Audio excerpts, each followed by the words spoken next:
my biggest learning in the past few years was don't be greedy, right? You have to know your circle of competence. The goal of investing for many of us is financial freedom.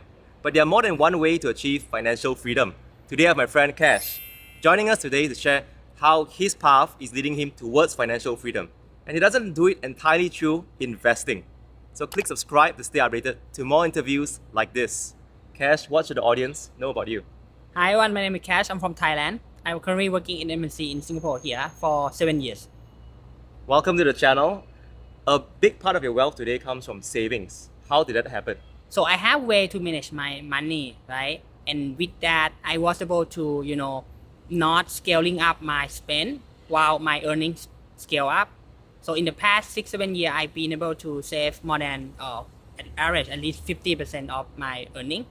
And at the same time, I also lucky to be working in a good company where they give me stock, and then I was able to hold it until it appreciated to quite a lot and reach 50% of the wealth.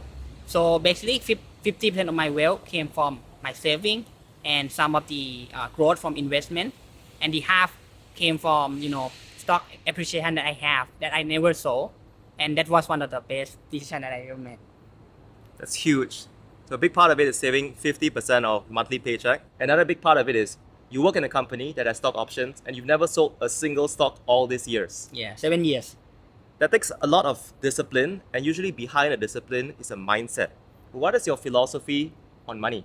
Yeah, so I have two things to share to the audience. I think first, I think this is from the books I read long time ago. I think it was The Alchemist. You have to pay yourself first, right? So every time you get a paycheck, what I do is I transfer a portion that I allocate to my investment portfolio, right? I do that and I practice that for few years, so it became my habit, right? So I don't have to manage my expense because I already pay myself with that every month. So that's the first thing. The second thing that I learned is this, and this is through, I would say, my social or circle as well, where I don't allow people to tell me how should I spend my money. How should I buy? Should I buy car? What hobby should I do, right? So I was able to have my own decision of this is good for me enough. So with that, I was able to, have a good ROI of expense. I have a high rate happiness from my expense. I don't have to go to, high-end restaurant to be happy. I'm happy with, a restaurant in the mall, for example. So I have that. And last thing, I have a good partner. My wife is really have the same mindset. So we both keep, reducing these expense and save a lot throughout the year. Yeah. Peer pressure doesn't work on Cash. Yeah. If I say, let's go to a fancy Michelin star omakase restaurant, no impact at all to you. Yeah.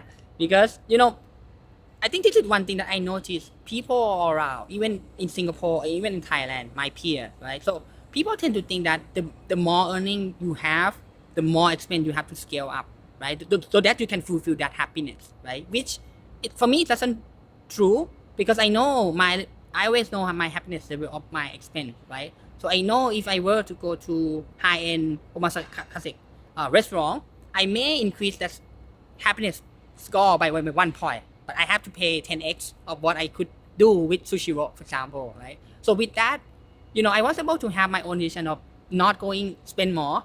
That's a good point. Big part of this is lifestyle inflation. And for many companies, we're basically almost driving people to, yes, you've got to buy this, yes, you've got to spend this. Over a 10-15 year period, as our salaries grow, say 3 times, 4 times, it doesn't mean you maintain the exact same lifestyle. You should reward yourself, but maybe your expenditure grows 1.5 times, 2 times. Yes. What I'm That's how hearing you is, save. Yeah. you want your top line, you want your revenue to grow more than your costs. So I can tell you, I think my growth is around 4-5x, right? But my spend only growth by maybe 1.5, right? That's how I save the rest of the growth, right? Yes. I think you have to make your own decision. Everyone have way to spend money, right? I bought some high-end speaker. Yes, I do. But the rest I did, right? Because I have active decision of this is what I want to buy. This is what I want to pay on. But the rest I don't want, right? Those are not things that I like. The question to people is, do you really know what you really want to spend on? Or you just think you have to do that? I think that's the key of managing expense. We have to balance our long-term goals and also living in the present today. The past 2.5 years in the pandemic has shown that life isn't forever. Things can happen anytime. There's a mosquito joining today's episode as well. So if you see me touching my ear, you know we've got an unexpected, very small guest. What is your financial goal then? Yeah. So according to my calculation, with around 3 to 4% yield, right, I would need around 2 mils to sustain or to be financial independent to FI, and then once I reach that, I may decide what I do next, but I may not I may not do retire early. I may just try to do something that doesn't need to be optimized to money. That's my current plan. But it could change, but the number doesn't change. 2 million. 2 million. Because we are working in Singapore, so I would say it's Singapore dollars? $. Okay. Yeah. So that'll be around like maybe 1.5 USD. But yeah, I mean, to be honest, like with one meal, I think I would be already like very confident, right? But having 2 meal mean you can cover I can cover my family as well. I can take care of my extended family as well if I need to. So that's why I raised that from 1 to 2. With inflation, global inflation is now higher than normal. This year in the US, it's been 8-9%. I think on average, probably the next 30 years, it's not going to be 2%, it may be higher, maybe even 5% per year. So I think that helps a little bit in inflation also. Yes. If we live in an expensive city, that matters. If you want a little bit more choices, not just for healthcare for family, but if you want to one day start your own business, you want to be an entrepreneur, you want to donate charitable causes, that gives you a little bit of a cushion. Yeah, true. I think when you have choice, you can do more, right? Yeah. But when people like us, we want to have the choice first, to have the confidence to do things that we doesn't have to optimize for money. I think many people can't do this. That's what I have seen across all the blog. How's that going to come between savings and investing? Okay, I think this question depending on how good my investing performance are, right? In a conservative one, which I look at around 10%, I think half of the growth would come from active earning, and then half come from growth of the investment, right? But if I were to do a little bit better, like 14%, 15%, maybe around 60-70% would come from investing, right? And then I think this is really relate to Daren. If you are better at investing, then you can reduce the amount or the time that you need to do saving or active earning, right? But for me, I would say if I can reach 15%, I would be happy already. But just FYI, right, that stock that contain 50% of my wealth actually yield me around 20-something%. That was one of the best decisions, right? You do nothing and you get 20% return, right? But I'm now doing some stock picking, some index investing, right? I would only aim for 15% max. 10% would be happy for me because I would know in a few years I would hit that number, right? With that 10%. But it had to be 10%. It couldn't be negative, on average. You're not all in investing. That means a big part of your assets would be liquid, like in cash form. For a lot of people, they may have a few $100,000 in their bank accounts and they aren't fully convinced or they're a bit scared of investing. What do we do with the money? If we leave it in a savings account, we may actually lose money because of inflation. Yeah, and to be honest, in the first few years that I worked here, I have high position, a large position of cash, like maybe more than 50% in cash, put it in the bank with 1%. But knowing all the inflation, knowing about index investing, right? So I end up making a habit of putting all the money into some equity or some asset class, right? Depending on which of your strategy of investing. Some may put into a trust, some may put into a bond, some may put into index. So I think this is something that you have to make active decision about how would you allocate your investment, right? You don't have to do 100% stock, or you don't need to do 100% index, but you can diversify that. And I think that's one thing that I'm learning as well, because one of the decisions that I made recently was to move index fund to stock picking, and I happen to be moving to China, right? So that cost me a lot of as well from that, and lesson learned. Right now I'm looking to having at least 5 assets either stock or whatever, and then have a diversified geographic as well. So we don't have to be, afraid of U.S. China tension anymore. Right? At least you need to have some Vietnamese or India. That's how I plan to do. I plan to have a bit more diversified, so I am a bit more balanced to hit my goal. I'm hearing diversification so that the gains may be lesser than stock picking, but the risks are also dramatically reduced. Yeah.